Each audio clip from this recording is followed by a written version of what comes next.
Hello and welcome to this episode of Matterfile, where this episode I was fortunate enough to have the chance of speaking with Mr. Andrew Nickson. Andrew is the author of probably some of the most influential English language texts on the Paraguayan political economy, as well as the Paraguayan economy, other than the OECD reports that have been published.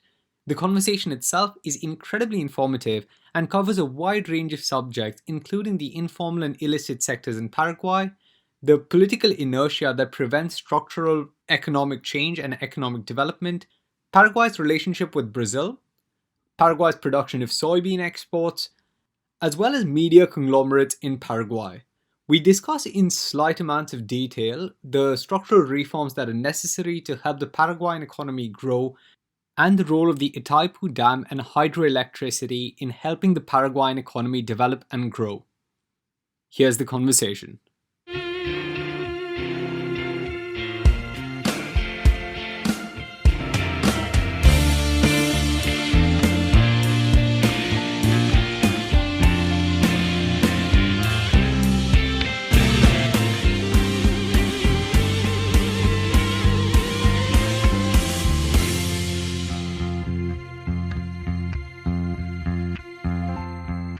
So, hello and welcome to this episode of Matterfile, where we have the pleasure of talking to Andrew Nickson, who is currently an honorary reader at the University of Birmingham and has decades of experience with developmental economics, especially in Latin America.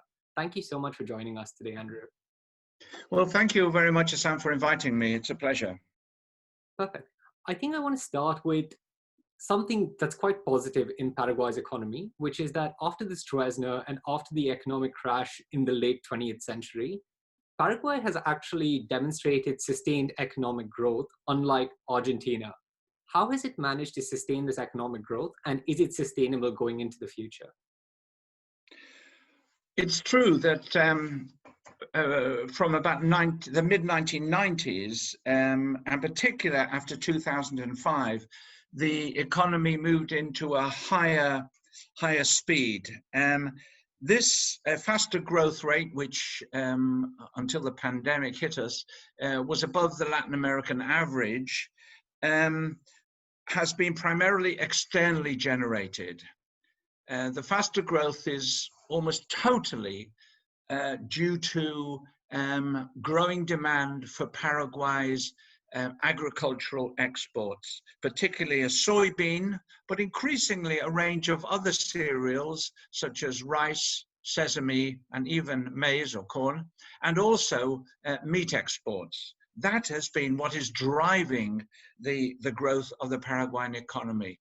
And again, like much of Latin America, much of these products end up in the People's Republic of China. All right. And you mentioned COVID-19. So I want to briefly touch on COVID-19 because presumably this is an export-based economy or an export-based growth. That's probably going to stop or be hindered by COVID-19 and changes in supply chains? Well, here's the paradox. Not actually the case. What we find, if we look at the data for this year, the soybean harvest, soybean is planted in September and is harvested in March every year. So the 2019-2020 season was a record.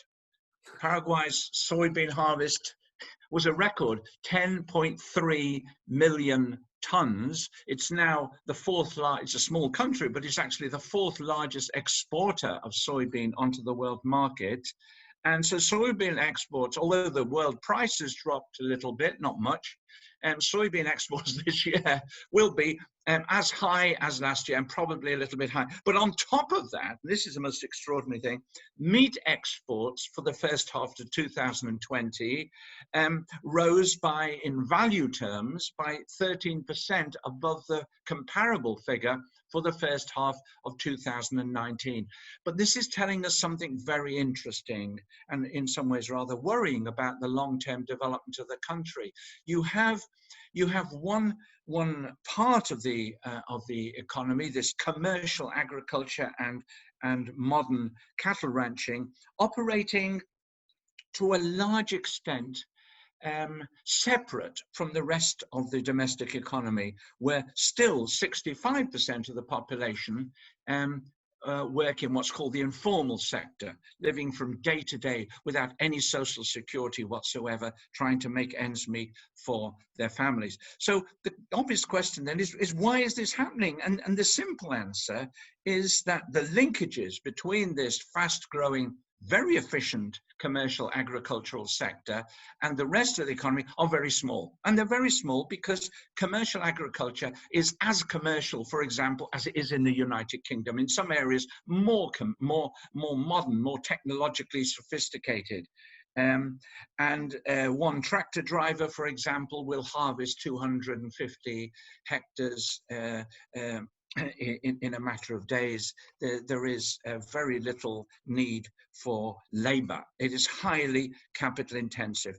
And that is to a lesser extent in the cattle ranching sector, but that's also becoming far more capital intensive as animals are feed fed, stock fed, which means that they aren't allowed to range widely in the pampas, but they are in small places, and they are fed intensively through troughs in which feed is brought to them rather than getting their feed from the grass. All right, but seeing as most of the economic export is coming from agriculture and most of the economic growth is derived from agriculture, do you think the economy is overly dependent on agriculture? Is there a need for diversification in the long run? I agree with you. I think there is a need in the long run to tweak, and perhaps more than tweak, the structure of the economy and make it less dependent on commercial agriculture, to integrate the two sectors, as it were, of the economy more. But more important than that, to give more importance to industrialization. And here we have the fortune of Paraguay, which has one of the largest, with Nepal in Asia, it has one of the largest endowments per capita of hydroelectric energy, and it's hardly being used. It's hardly being used for industrialization at all. So, as I understand it, the hydroelectric endowment that it gets from Itaipu was largely that it exports most of its energy to Brazil and then uses the rent money for internal growth and internal development. That was meant to change in 2019, if I'm not wrong, because there was a bilateral trade deal between Brazil and Paraguay regarding energy consumption and energy sales of the Itaipu. That fell through, and a lot of people, there was massive backlash saying that the deal heavily favors Brazil because costs of electricity went down in the Brazilian consumption market. How central to the Paraguayan economy is the Itaipu Dam? And do you think there is a need for more hydroelectric energy to be used within Paraguay as opposed to exported? Yes, I think it's critically important. Just one clarification, that agreement that you referred to in 2019 was a secret, a confidential agreement that was signed between leading advisors of the current presidency and the Brazilian authorities. And when it was leaked, it was actually leaked by officials involved in those negotiations who refused to go along with it. It did, as you said, cause a backlash and very nearly led to the impeachment of the president. The key date here is actually 2023, when the 50-year treaty is up for renewal. During these 50 years, and this is why Paraguayans of all political persuasions feel that this treaty is unfair, under the agreement which was signed back in 1973 between two military governments, Paraguay owns 50% of the energy, but is required to sell to Brazil any part of its 50% that it doesn't use itself. And so in practice, that has meant that the bulk of Paraguay's 50% has, as you said, gone to Brazil. But on top of that, the payment, in inverted commas, for that is called it's actually in the terms of the agreement, it's called a compensation. In fact, it's not related whatsoever to the regional market price of hydroenergy.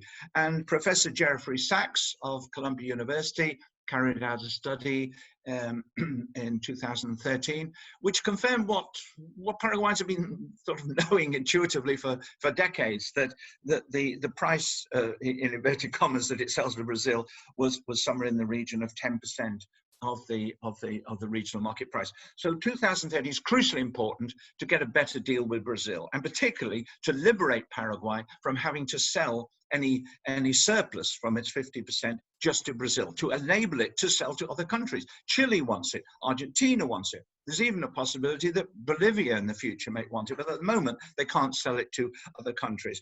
And the sales to whichever country should now, this is the hope in the negotiations, should reflect regional market prices for hydro energy. But indeed, the cash cow, you could call it that, of Itaipu in the future could be, with good governance, with good political management, could be a major stepping stone to transforming the structure of the economy in the interests of the well-being of the majority of the population. All right. And taking a step back, you spoke about a lack of industrialization in the country, and you spoke about that Itaipu isn't being harnessed enough for energy-based development of industry in Paraguay. Are there any other bottlenecks to industrialization in Paraguay? Why hasn't it happened yet? Well, why hasn't it happened? I mean, the crude answer, and this is the answer that many Paraguayans will give if you interviewed them, is because a succession of political leaders over the period from 73 up to 89 was a military dictatorship in any case, have been bought off by Brazil. Brazil is an enormously powerful country next door to Paraguay. Its GDP is many, many times greater than Paraguay. And it has exercised a lot of power and influence above the table and under the table to continue this unfair arrangement whereby Paraguay does not use its energy to industrialize.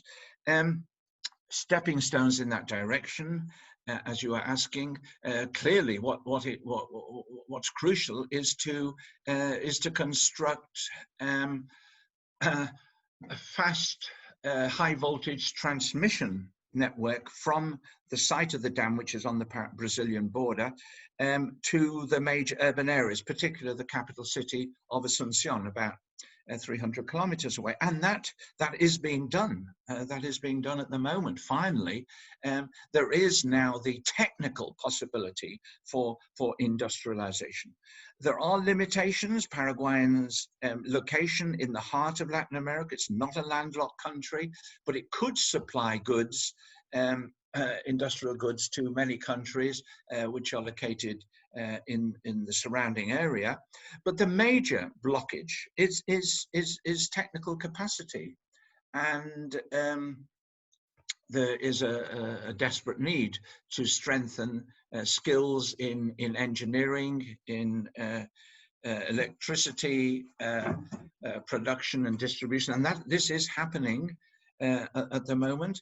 One particular project, which is what economists call low-hanging fruit, I suppose, is to resurrect the railway that once existed between the southern city on the Argentinian border called Encarnacion and Asunción. This was built,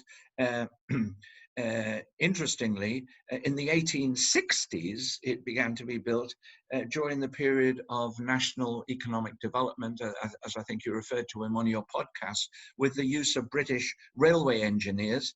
And then it gradually fell into abeyance, and the track is still there. It's not a mountainous country.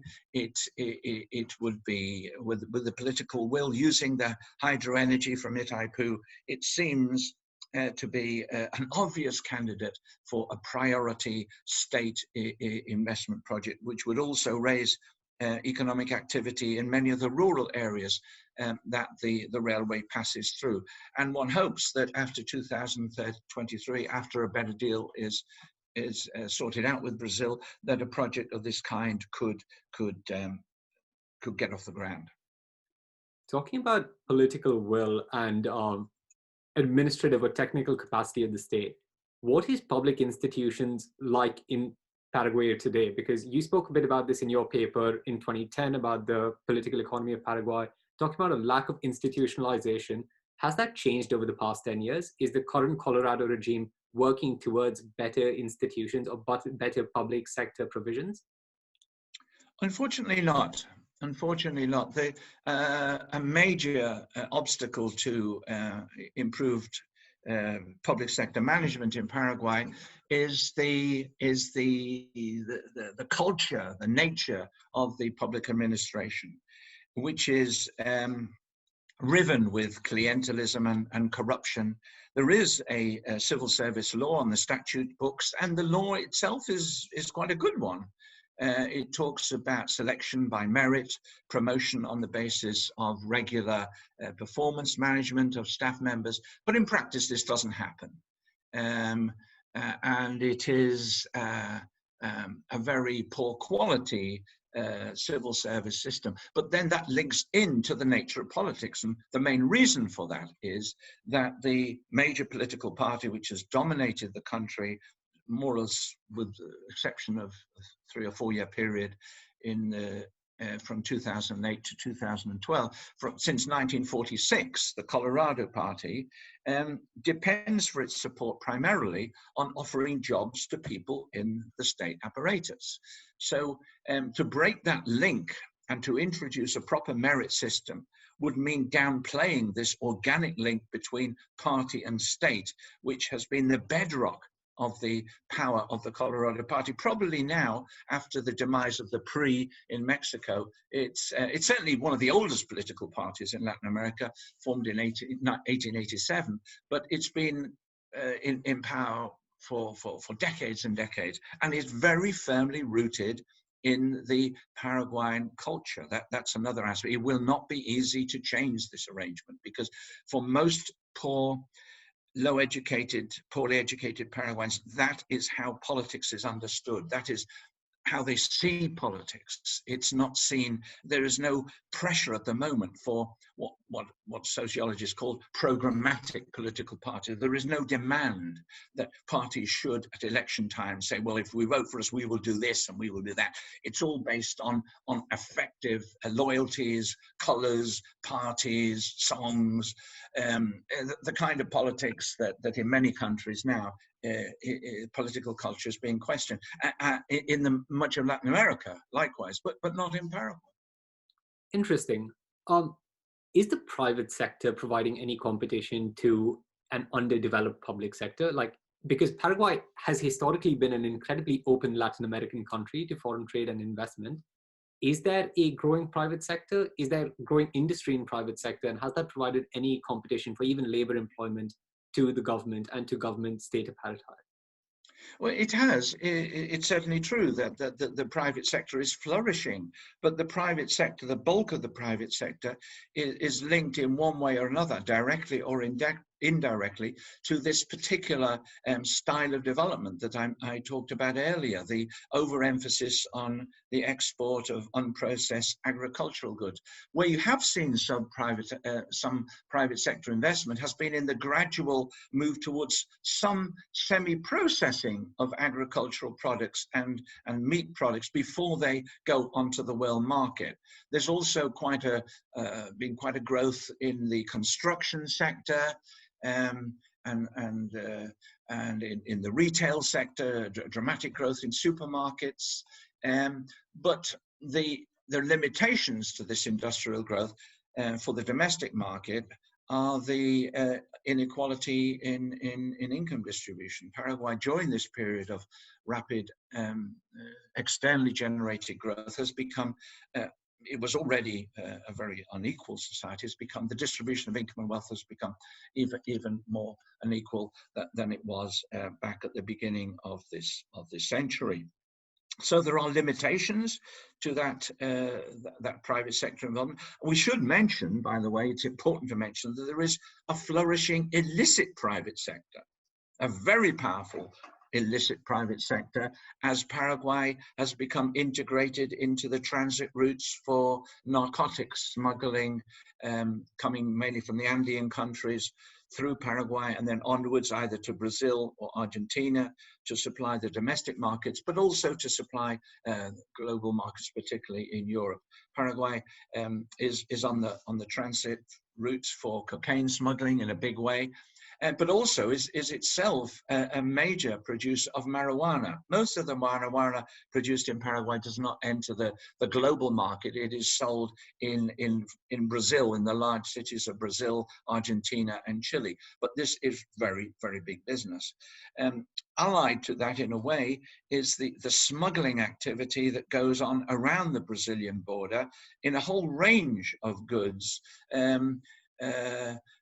Onto particularly to the Brazilian market. It started off many years ago with liquor and cigarettes, but now it's expanded to small arms to supply the drug gangs in the favelas of the large cities of Brazil. And interestingly, a few years ago, the United States, in a rather unreported decision, banned the export of small arms to Paraguay, precisely for that reason, because of the growing evidence that these small arms were ending up in Brazil. On the cigarette front, there are 4 or 5 major cigarette factories around the Brazilian border, and their combined production would suggest that Paraguayan, if it was all for the domestic market, as they say it is, would have one of the highest rates of smoking in the world. Each citizen would be smoking cigarettes, every 10 cigarettes a day, every year. And of course, clearly these cigarette figures are inaccurate. The vast bulk of the production is smuggled across the border to Brazil. And that, again, is a very lucrative trade. Is there ever any bleed from this illicit and even the informal sector into the formal taxable sector in Paraguay, which is to say that if you are trading goods cross-border and earning money in Brazil, does that money ever enter the formal sector or benefit the economy at all? Or is it just a lost income? Well, yes, it does. I mean, here is the paradox. Whereas the dynamic formal sector, as I said, is highly capital intensive and employs very few people, the illicit part of the informal sector is rather labor intensive. Much of this, much of the cigarettes, for example, take that as an example, are ferried across the border to Brazil at night in small boats, in canoes, and or across the border. Some of the electronic goods goes across the border on young men taking them across on motorbikes. So it does employ a lot of people. Marijuana production employs a lot of people. So you have perhaps understandable defense of these illicit activities by broad sectors of the poor population because they do not see in the short term any other viable economic opportunities for themselves and their children. And that is, in a way, that's another obstacle to change, to formalizing the economy. But in the long run, the only long-term solution to this, I think, is a process of industrialization, to begin to provide higher paid permanent jobs for people who are currently working on low income in the informal sector. I know this will take a considerable amount of time, but Paraguay does have this enormous potential hydroenergy, which makes this feasible. All right. But so if there is a large amount of employment of poor people and impoverished communities in illicit and informal market sectors, is the government trying to actively change this, or is there too much pushback from the local populace to actually implement any change? Well, it's not so much that the government has begun this process and has faced a pushback from these people. It hasn't even begun this process. I think I would rather call, the key word here will be inertia rather than the fear of pushback. Inertia because the people who run the country, who dominate the political system, somewhere in the region of 50 to 60 very powerful families, are responsible for the bulk of economic activity in the formal sector in one way or another. I think these people, their mindset is, well, things are going quite well at the moment. Why bother to rock the boat? Why bother to move in the direction of industrialization, the complications that involved? Unless we see the arrival at the higher levels of the political system of a very far-sighted politician who is thinking about transforming living standards and the future of the country over a sort of 50-year time period. This isn't going to happen. All right, but these are probably central policy makers for the central government of Paraguay. There has been some degree of decentralization post the Stroessner period. What's the role of local governments and local administrative capacities and municipalities to implement change within their own municipality or within their own local area? Well, local government has historically been extremely limited and under the control of central government. It was only in 1991, I think, 2 years after the dictatorship was ended, that local mayors, local chief executives at the municipal level were elected for the first time in the history of the country. So it's a relatively recent process. On top of that, the amount of funding that they receive in intergovernment financial transfers from central government are relatively limited. In fact, the bulk of the funds they get from outside for development purposes comes from Itaipu, from a special royalty payment that they that they benefit from. But the problem is not so much that, it's not so much the lack of administrative capacity or the lack of funds. It's again going back to the point I mentioned earlier, that the local government, to some extent even more so than central government, if you looked at compare the composition with the Senate or the lower house of Congress, local government's even more dominated by the Colorado Party. Which would probably mean that the local governance also is rife with high degrees of endemic corruption. Exactly. You take the words out of my mouth, and that is the tragedy. And the tragedy of this now, of course, is that when the decentralization, this mild decentralization, began to take off, going back now to the 1990s, following a move that had happened a decade earlier in much of the rest of Latin America, there were amongst thoughtful Paraguayans a real hope that this was going to transform the political culture of the country and improve governance. But it has been a great disappointment. And there is now a pushback, the word you used earlier. There is a growing feeling amongst quite progressive, well-minded Paraguayans that decentralization is good, that we should return to a more centralized system because of the levels of corruption that have occurred at the local level. However, I should qualify this statement because I've had the opportunity to study local government in Paraguay in some detail, and I must say there are many, not just a few, there are many examples of good municipal management in Paraguay. So we should be careful not to tar the brush of all of municipalities. And some of them have been under the leadership of the Colorado Party, isn't it? So one has to have, I think, a more nuanced interpretation of what's going on. I still think that with all its failings, local government and decentralization is something still to be supported in the Paraguayan case, while recognizing at the same time that there are still many obstacles, as there are throughout any aspect of the reform process of the civil service. So you would say that the local governance and decentralization still has potential in allowing the Paraguayan economy to grow and develop?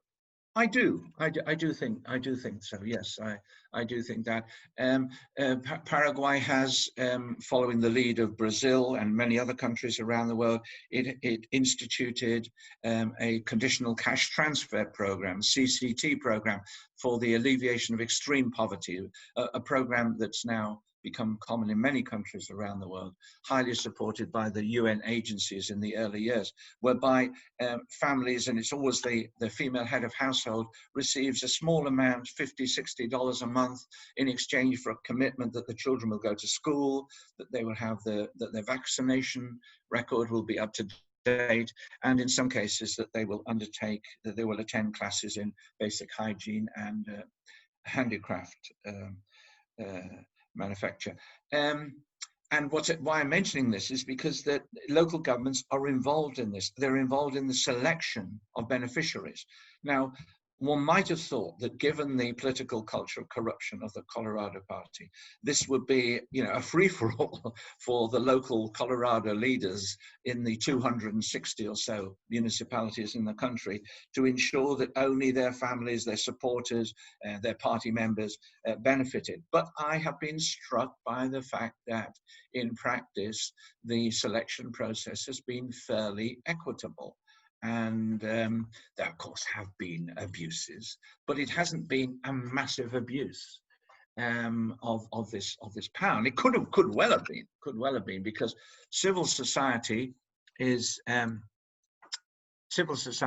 extremely weak still in Paraguay, and this could have happened. But again, local government has in practice played a rather positive role in the implementation of this program. Have conditional cash transfers, though, come at the cost of some other rural developmental policy? So could they have been used to improve the sanitation regime otherwise, or is it an independent policy that doesn't have that much opportunity cost? No, I don't think there is any danger of it cutting into other programs for raising living standards in rural areas, because the amounts are relatively small. It's only $100 million a year. It's not a major program. There are rural sanitation programs proceeding quite effectively in Paraguay over the past few decades, where there really is a blockage in terms of governmental support for small farmers is on the question of land reform. And the increasing shortage of land for small families. The background to this is that during the dictatorship, a land reform program, I use the words advisedly, perhaps I should say land reform in inverted commas, was carried out by the military dictatorship, but the land, and then this was supposed to be exclusively for small farmers.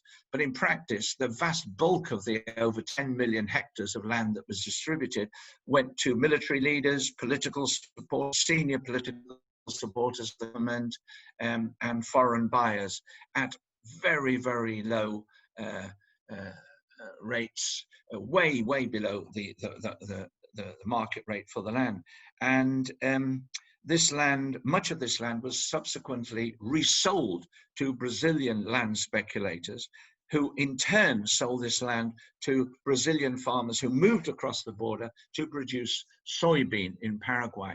And so now we have about 90 to 95% of the soybean production that I referred to earlier is actually produced by farmers and companies of Brazilian origin, which is a rather worrying issue if one looks at the long-term development of the Paraguay, because of the resentment that this has caused amongst landless farmers in the country itself. So every year, well, this year has been cancelled because of the pandemic. Every year around April or May, we have seen a march through the capital city of usually 25,000 small farmers calling on the government to actually implement a proper land reform and sort out this complicated mess that's being created by the sale and resale of land to people who really, even according to the government's own laws, were not entitled to this land.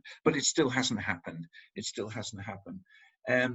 What you do have is, as in all countries, you have a Ministry of Agriculture with an extension service providing technical assistance and some credit to small farmers, but it is very weak in Paraguay, and it is deeply corrupt and inefficient. And that is a branch of the government that really needs to be strengthened in the future to support small farmers, to enable them to raise their productivity, the fertility of their land, get access to credit, and to begin to enter the commercial market, selling to retailers in the city, and in some cases selling overseas. The only example of small farmers' involvement at the moment in the global markets, in this global agricultural change, is in the export of sesame, mainly going to Japan. But that is very much the exception. Okay. But seeing as land is concentrated among a few people, does this not have the additional benefit of generating economies of scale in the commercial agricultural sector? And would you break that economy of scale if you were to redistribute land? That's an interesting question. I think there is some truth in that. But a large amount of that land, which is owned by a very small proportion of the population, is not in cultivation of crops.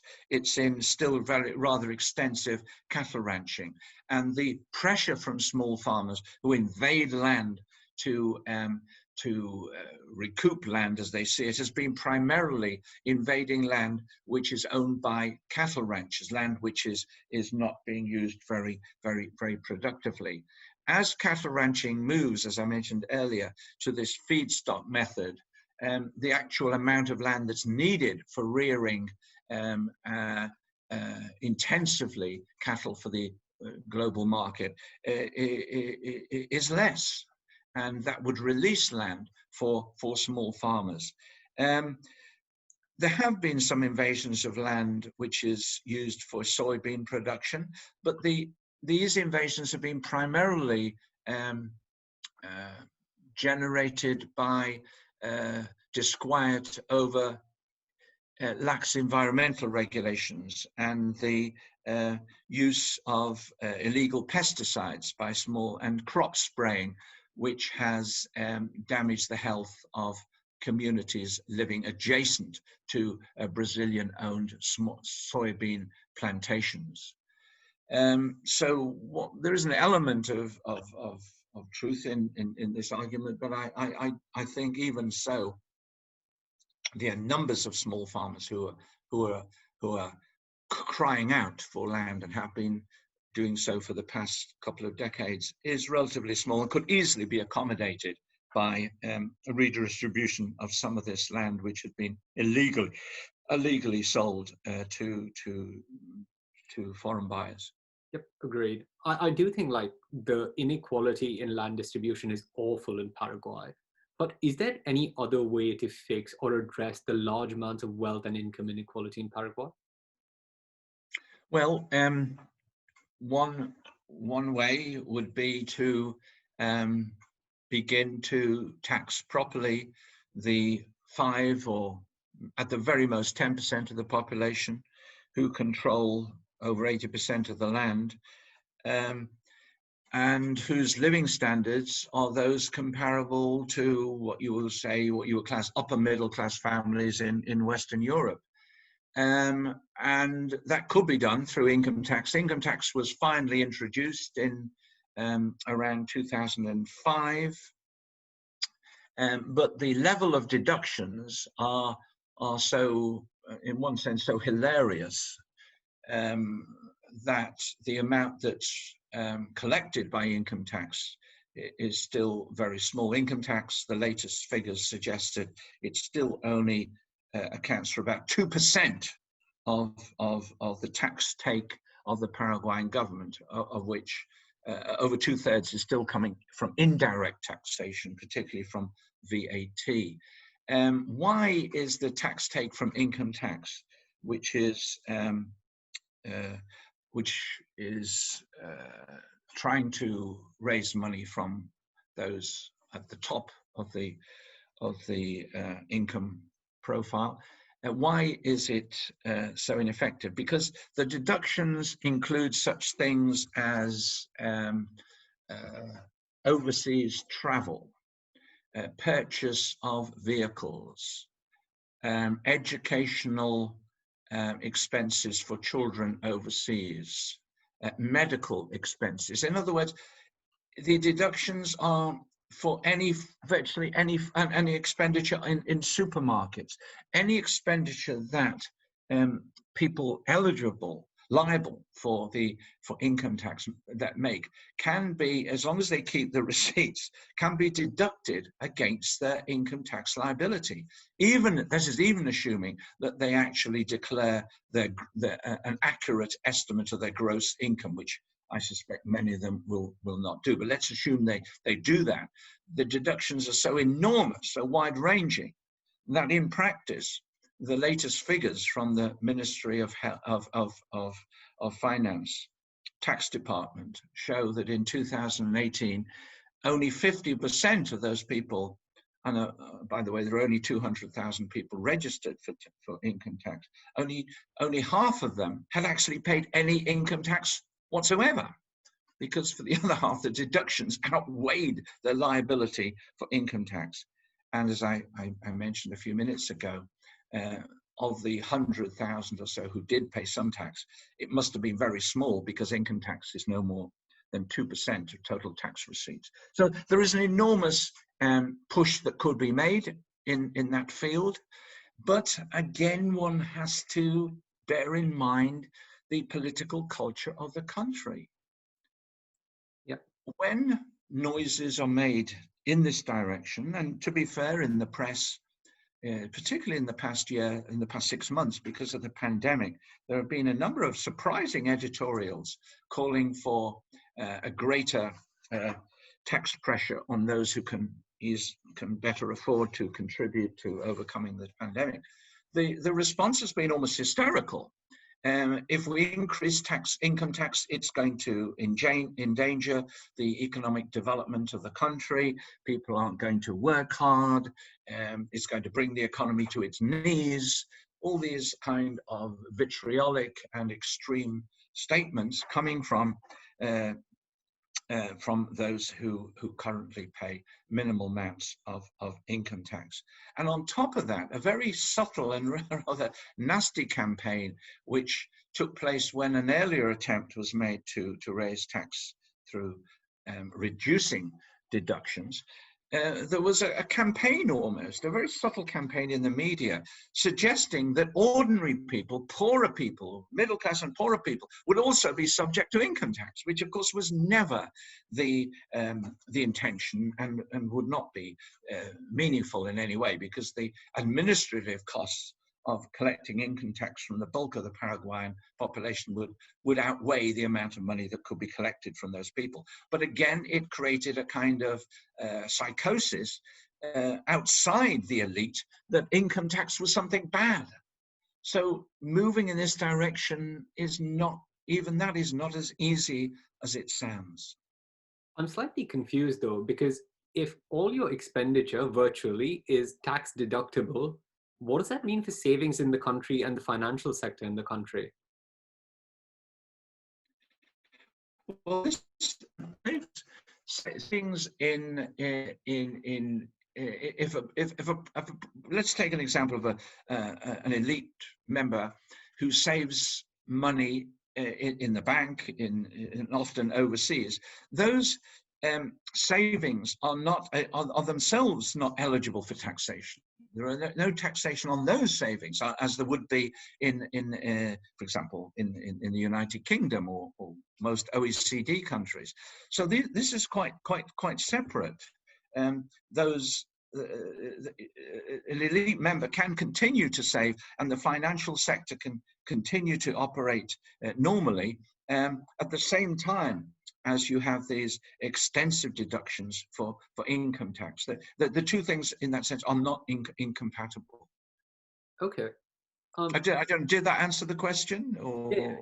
It did. Yeah. It did adequately answer the question. And I want to come back to the media, because again, in your 2010 report on the political economy, and you've spoken about this before, the media and large media conglomerates in Paraguay are actively against or opposing structural reform. Why is this the case? And why does the media often portray things like income tax as evil things? Okay. Here I have to sort of hand on heart revise some of the views that I expressed in that article that you referred to. The simple answer in general is that the media is owned by the richest families. If we take the 3 daily newspapers, I mean, there is literally a clear correlation. The main newspaper, ABC Color, is owned by a family called Zuculilio family. The head of the family died recently, but the reins have been assumed by his daughter, but the family is still very much in control. They are a large, not so much their large landowner, they are a massively important a real estate company.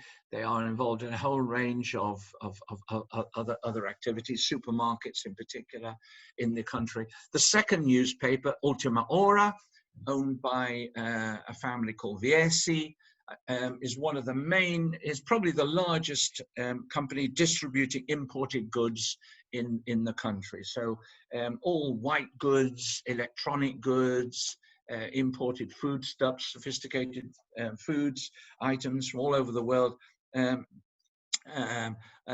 They distribute these, and they also have land holdings. The third newspaper, La Nación, the third largest circulation newspaper, is owned by the former president of the country, President Cartes, who was president from 2013 to 2018, who is generally regarded as the richest man in Paraguay. So the simplistic answer is that the groups that control the media, and I should say, by the way, that each of these also control a range of radio stations and have linkages to TV channels. I didn't mention that. ABC has its own TV channel, for example, and the others have own shareholdings in other channels. So they are media conglomerates, but they have little interest in these kind of structural reforms that we've been talking about this morning. However, I must recognize that perhaps as a response to the pandemic and the realization, as in many countries, as in our own country, that the people who've been most hard hit by the pandemic are often the people that we've least paid attention to, the poorer people, the people, as they say, on the front line. There's been somewhat, even in Paraguay, even this deeply unequal society, there has been a growing recognition of the plight of the less fortunate. And that has led to editorials in the second, particularly the Ultima Hora, the newspaper owned by the Viesi family, actually saying that it's about time that the elite, in a way, is a message to themselves, that the elite should begin to pay more tax, that we should contribute more to the to getting the country out of the recession caused by the pandemic, and helping those to alleviate poverty caused by coronavirus, because the welfare underpinning that the government has been able to introduce in such an unequal society, of course, has been very scant indeed. And there's a lot of suffering, a lot of poverty, a lot of people going without food in Paraguay in the past 6 months. So you could see that in some ways as a light on the horizon, that there is a sector perhaps in the elite which is recognizing the need for greater social responsibility. Maybe it will wither away as the coronavirus threat dissipates. I don't know. At the moment, it does look like a positive sign. That does sound like a light in the face of COVID-19 and an impending recession. I want to take a step back and talk about local trade blocs and international trade and their role in helping the Paraguayan economy, specifically Mercosur and the local trade bloc between Uruguay, Argentina, Brazil, and Paraguay mainly. From what I've read, production capacities of soybean and production efficiency of agricultural resources such as soybean are higher in Brazil than they are in Paraguay. And seeing as both countries export the same produce, doesn't that place them in direct competition with one another? And isn't this probably bad for the Paraguayan economy as opposed to a good coming of the free trade agreement? Well, I'm not a specialist on the global soybean market, but certainly I can tell you, Ishaan, that is not seen in that way. It's certainly not seen in that way. And perhaps one of the reasons is that the bulk of the soybeans I mentioned in Paraguay is grown by Brazilian growers. and Brazilian companies. To some extent, there is the involvement of some multinational companies, but the multinational companies dominate the export of soybean and other cereals. The so-called, the famous ABCD companies are all there in Paraguay. Archer Miller from the United States, Bunge, which used to be Argentinian, but which is now an American company, Cargill, Conti, and Dreyfus. In addition to which you have a major Russian exporter and also an exporter from the People's Republic of China, exporting soybean now from Paraguay. And this is interesting because Paraguay is one of the few countries in the world that still doesn't have diplomatic relations with the PRC. It is diplomatically allied with Taiwan. Now, the bulk of the produce, the soybean produced in Paraguay, now the fourth largest exporter in the world, actually enters the world market by going downriver through Argentina, not through Brazil. It goes down on barges. Paraguay is one of the largest, has one of the largest fleets of barges in the world now, and that goes down transshipped in ports in Uruguay and Argentina, Buenos Aires, onto the world market. And perhaps because the produce is exported by these global companies, there is not the same sense of competition between the Brazilian growers and the Paraguayan growers. Remember, Paraguayan soybean is considered to be of a high quality globally, and the productivity, the fertility of the land at the moment is good. So the yield is as high as that in Brazil. And although the transport costs to the world market are a little higher because of the landlocked nature of the country, but that is also true of a large part of the soybean grown in Brazil, which is grown in the west of Brazil and has to be well, not shipped or ferried, has to be taken by, in the Brazilian case, by trucks to the ports in the northeast of Brazil and on the Atlantic coast. So this sense of competition is certainly something that, with Brazil, is certainly something that's I've never seen reported in the press, and I suspect it's probably not a significant issue. Okay, that does make a lot of sense because I haven't read about it anywhere. It just intuitively sounded like it should exist, given they are competing markets or competing countries producing the same competitive good.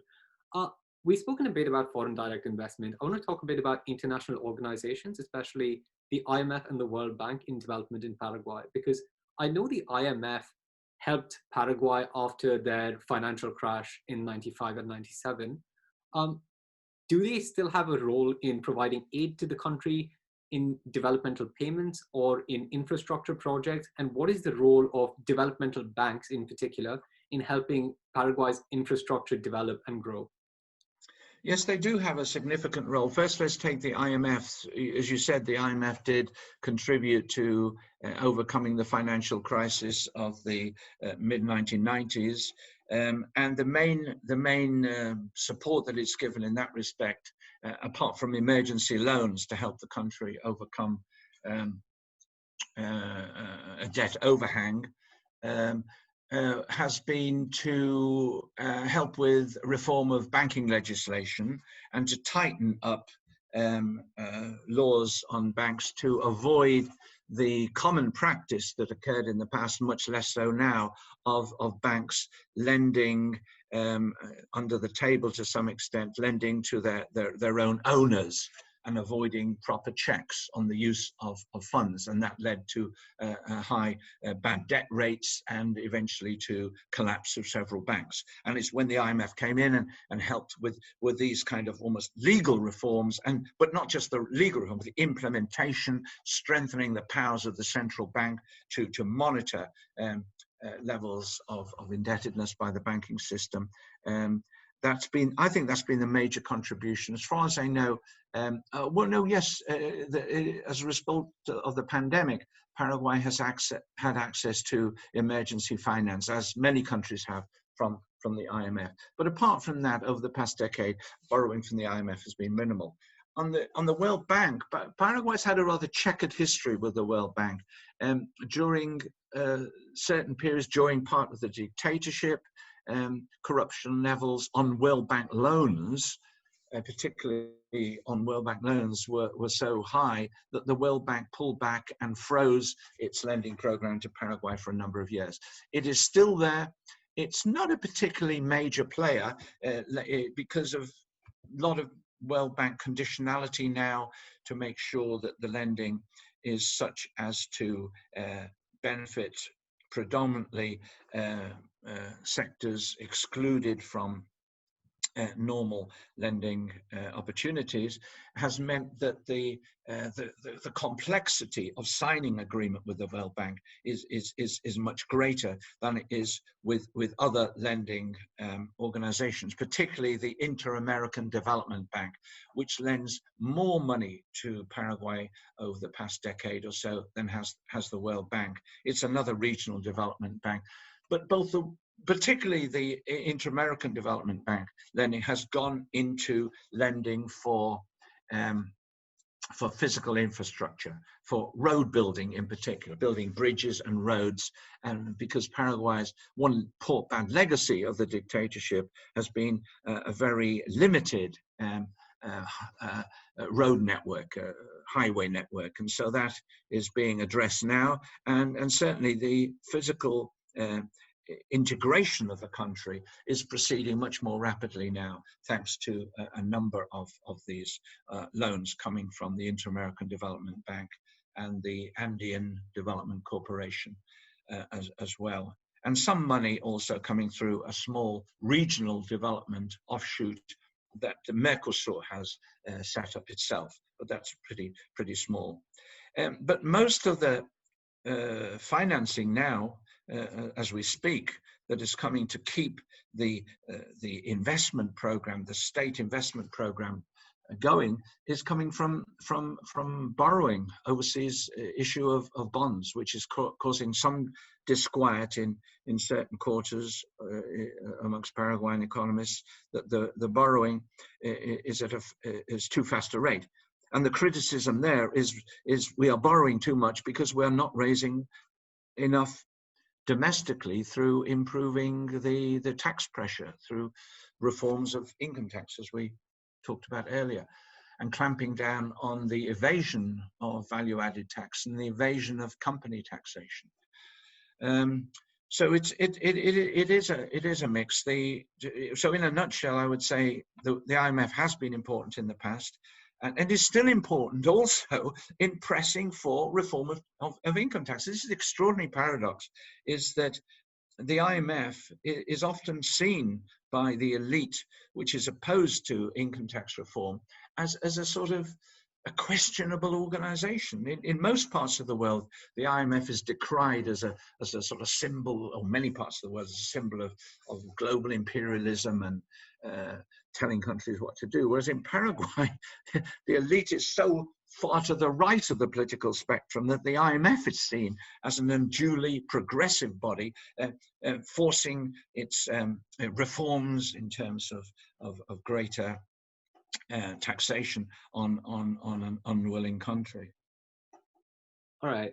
I think that we've actually spoken about a lot, and this has been an incredibly information-dense episode so far.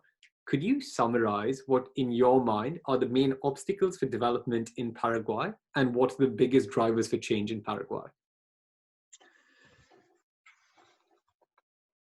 The main obstacle to long-term development in Paraguay, I think, is the current political culture, which is that of a system that does not prioritize improving the well-being of the mass of the population.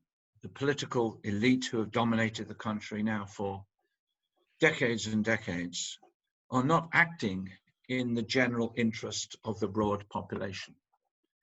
For that to change, it requires a radical improvement in educational standards so that the broad mass of the population are aware of their own rights and are demanding their own rights. the right to a better living standard. To carry that out, it's necessary to harness the enormous potential of hydroelectricity that Paraguay has been given through the Itaipu Dam and also the Yasurita Dam with Argentina. And that's why the 2023 renegotiation of the treaty with Brazil is without doubt the most important public policy issue facing the country, or that has faced the country over the past 50 or so years.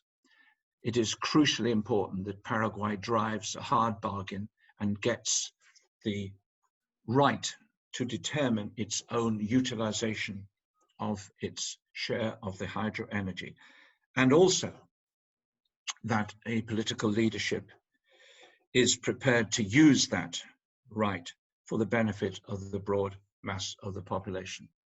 This is an enormous challenge, and in order to ensure that this happens, it's necessary to have a national campaign to raise awareness of the current situation and how Paraguay could change over the coming decades after 2023 if its quite just demand for fair renegotiation with Brazil is achieved.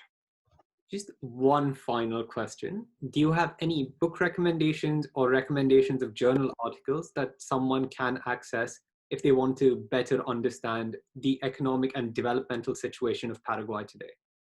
Well, you put me in a very embarrassing situation, Ishaan, and I will be quite blunt and say this is awful, isn't it? When a speaker recommends their own book, but in a way it is justified, because unfortunately in the English language there is not really any comprehensive overview of Paraguay's history, culture, society, challenges. And I'm fortunate that with a colleague, Professor Peter Lambert, who is one of the pro-vice chancellors of Bath University in England, we have produced a few years ago a book called the Paraguay Reader.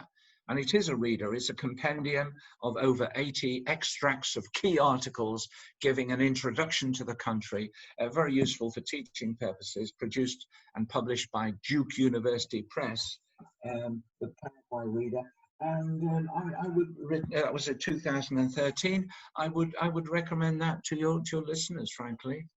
Excellent. I actually would also recommend them to just read your book about the transition to democracy in Paraguay, which you again wrote with Peter Lambert back in, I think, 2010 or before that, maybe, because I used a lot of that for my research. But thank you so much for joining us today, Andrew. I think this was excellent. I think it's incredibly information dense and incredibly helpful to anyone listening. Well, thank you very much, Ishaan, for inviting me. It's been a pleasure.